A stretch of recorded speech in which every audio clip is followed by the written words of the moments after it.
bakışlarınız güllere gark olmuş baştaşlarınız. Namusun gayretin taşı şey.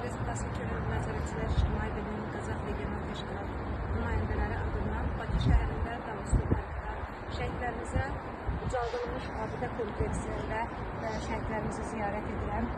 Burada Qazax rayonunun Gifdə Qəhrəmanoğlu, milli qəhrəmanımız, şair, publisist, telejurnalist Ali Mustafayevin məzarında var.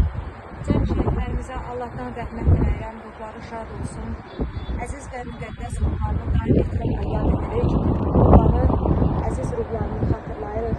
Şəhidlərimizə Allahdan rəhmət diləyirəm, doğmalarına, əzizlərinə Allah səbir versin. Xalqımızı, dövlətimizi, vətənimizi Allah qorusun. Daim bayrağımız ucalarda dalğalansın. Bugün burada, bu xiyabanda alı özü demişkən dəli bir ağlamaq keçir könlündə. Xalq bu vətən keçir, getir oğullarını torpağa gömür. Lakin vətən sağ olsun, daim bayrağımız yüksəklərdə dalğalan. Müstəqilliyimiz, suverenliyimiz əbədi və dönməzdir.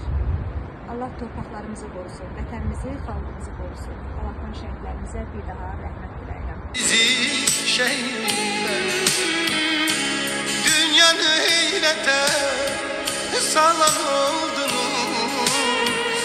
Azadlık odunda yanan oldunuz. Keçi yüreklerde kalan oldunuz.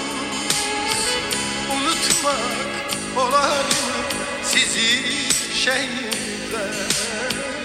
Unutmak olar mı sizi